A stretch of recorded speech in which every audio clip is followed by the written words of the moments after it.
As per rule చట్టం ఏ రకంగా అయితే మీకు 153 అని చెప్పి ఒక సెక్షన్ ఉంది, దాని ప్రకారం కానీ ఇంకా మేము కూడా లీగాలిటీ, ఎందుకంటే ప్రజలకు తెలియజెప్పాలి, అరే మీరు మాట్లాడుతున్న విషయంలో ప్రూవ్ ఉంటే నిజమైతే మాట్లాడచ్చు, నిజం కాకుండా బురద చల్లే ప్రయత్నం చేస్తే కనుక ఎలాంటి వాడికైనా చర్యలు తప్పవు అన్న ఇండికేషన్ అయితే డెఫినెట్గా వెళ్ళాలి పబ్లిక్కి, ముఖ్యంగా పార్టీ వాళ్ళకి. కాబట్టే వాళ్ళ మీద ఎటువంటి చర్యలు తీసుకుంటాం, పోలీస్ డిపార్ట్మెంట్ వాళ్ళు ఆ పనిలోనే ఉన్నారు.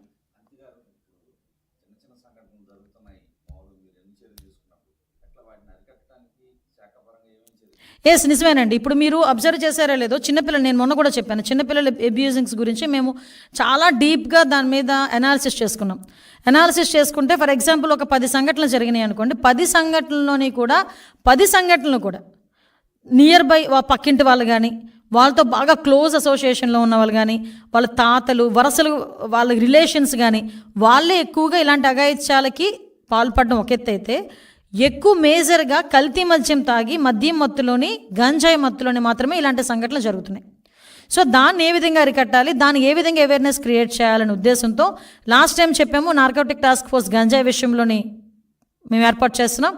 అట్ ద సేమ్ టైం ఒక అవేర్నెస్ క్యాంప్ క్రియేట్ చేయడానికి ఒక స్పెషల్ డ్రైవ్ విత్ మన women and child welfare, education department, home department కలిపి ఒక స్పెషల్ డ్రైవ్, ఒక 1 వీక్ 10 డేస్ స్పెషల్ డ్రైవ్ తీసుకుంటాం. ఆ స్పెషల్ డ్రైవ్లో ఐపీఎస్ ఆఫీసర్స్ ఇంక్లూడింగ్ మీ, నేను కూడా కొన్ని స్కూల్స్కి వెళ్ళి పిల్లలతో వాళ్ళతో మాట్లాడి వాళ్ళకి అవేర్నెస్ క్రియేట్ అయ్యే విధంగా మేము చర్యలు తీసుకుంటాం.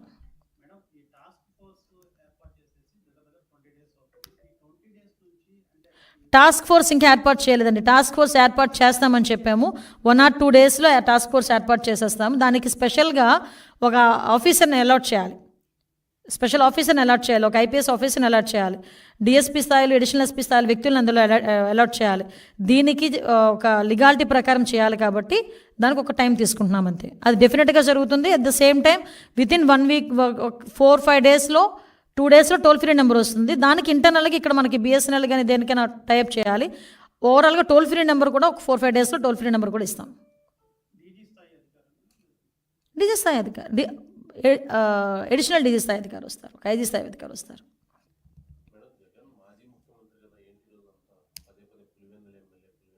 ఆయన ప్రతిపక్ష నాయకుడు కూడా కాదు కదా, సో నేను ఎందుకు, ఆయన ఎమ్మెల్యేనే కదా ఇప్పుడు, అందుకే ఎమ్మెల్యే అన్నాను. ఇప్పుడు చంద్రబాబు నాయుడు గారు ముఖ్యమంత్రి అండి, చంద్రబాబు నాయుడు గారు ముఖ్యమంత్రి అంటాం కానీ ఆయన ఎప్పుడు అప్పుడు మాజీ మధ్యలో లేరు కదా, మాజీ ముఖ్యమంత్రి అనం కదా. ఇప్పుడు ఏ డిజిగ్నేషను అదే కదా. ఇప్పుడు నన్ను హోమ్ మినిస్టర్ అంటారు కానీ మాజీ ఎమ్మెల్యే అంటారు కదా, అలాగే నేను చెప్పాను అంతే. అని ప్రతిపక్ష నాయకుడు కాదు, ప్రస్తుతం MLA, Pulivendula MLA. Any doubt?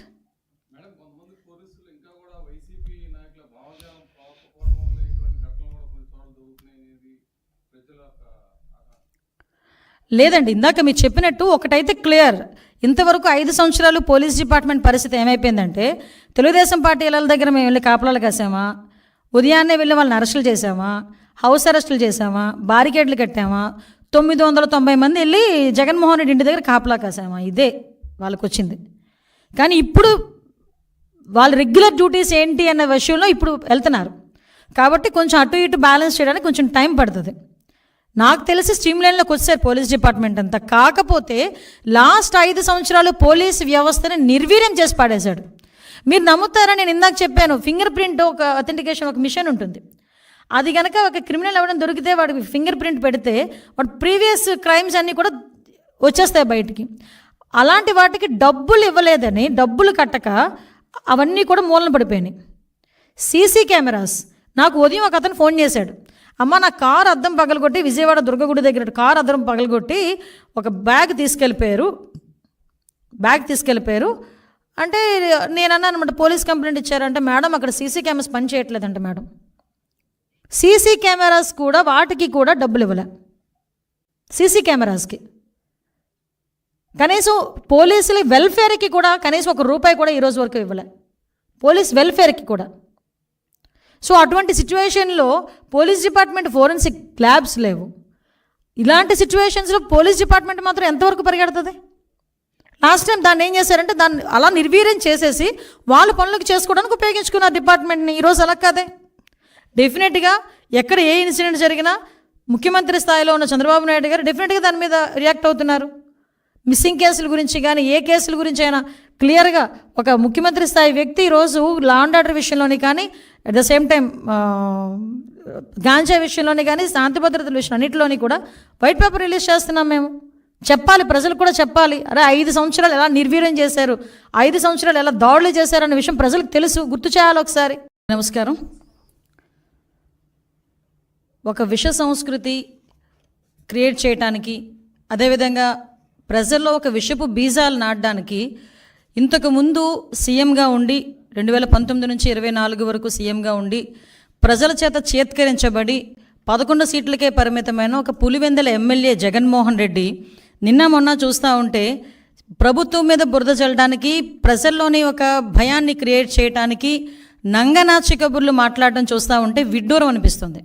ఎందుకంటే సుమారుగా 2019 నుంచి 24 వరకు కూడా అతను సీఎం అయిన తర్వాత నుంచి కూడా అంబేద్కర్ రాజ్యాంగాన్ని పక్కన పెట్టి రాజారెడ్డి రాజ్యాంగాన్ని ఇంప్లిమెంట్ చేయడానికి పోలీసులు సైతం తన చెప్పు చేతుల్లో ఉంచుకొని ప్రజలందరినీ భయభ్రాంతులను చేసి, ప్రజల మీద హత్యలు చేసి, ప్రజల్లోని ఒక భయానకమైన వాతావరణాన్ని క్రియేట్ చేసి, ఇతగాడు కనుక ముఖ్యమంత్రిగా ఉంటే మేము ఎవరూ కూడా బతకలేము అన్న ప్రజల్లోని ఒక అభిప్రాయం ఏర్పడిందంటే అతను రాజారెడ్డి రాజ్యాంగాన్ని ఎంత క్లియర్గా ఇంప్లిమెంట్ చేస్తాడో మనందరికీ అర్థమవుతుంది. దాని యొక్క పర్యవసానమే చంద్రబాబు నాయుడు గారు లాంటి వాళ్ళు, పవన్ కళ్యాణ్ గారు లాంటి వాళ్ళు, మోడీ గారు లాంటి వాళ్ళు ఈ రాష్ట్రానికి అవసరము, ఈ రాష్ట్ర అభివృద్ధికి అవసరం అన్న ఒకే ఒక ఉద్దేశంతో 164 సీట్లు ఎన్డీఏకి ఇచ్చి ప్రజలు ఈరోజు గెలిపించి సీఎం స్థాయిలో మన చంద్రబాబు నాయుడు గారిని, డిప్యూటీ సీఎం స్థాయిలో పవన్ కళ్యాణ్ గారిని కూర్చోబెడితే అది చూసి ఓర్వలేక ఏ రకంగానైనా గవర్నమెంట్ మీద బురద చల్లుదాము, గవర్నమెంట్ని ఇరకాటంలో పెడదాము అని చెప్పి శవ రాజకీయాలన్నవి స్టార్ట్ చేసిన పరిస్థితి చూస్తూ ఉంటే జగన్మోహన్ రెడ్డి, పులివెందుల ఎమ్మెల్యే జగన్మోహన్ రెడ్డి నీకు సిగ్గనిపించట్లేదేమో కానీ ప్రజలందరూ కూడా చూసి సిగ్గుపడుతున్నారు. ఎందుకంటే అసలు ఎందుకు ఓడిపోయాము అన్న దాని గురించి వాళ్ళు చర్చించుకోవడం పక్కన పెట్టండి. ఎందుకు ఓడిపోయారన్న సంగతి వాళ్ళందరికీ కూడా తెలుసు. కానీ ఈరోజు ఎక్కడో ఒక మాచర్లలోని వర్గ విభేదాల వల్ల జరిగిన ఒక హత్యను తీసుకొచ్చి దాన్ని వేదికగా మార్చుకొని ఏదో రకంగా తిరిగి తీసుకొచ్చి నంగనాచి కబుర్లు మాట్లాడాలి, ప్రజల్లోని మళ్ళీ ఒక భయాన్ని క్రియేట్ చేయాలి అని చెప్పి బురద జల్లే కార్యక్రమానికి శ్రీకారం చుట్టడానికి అని చెప్పి ఒక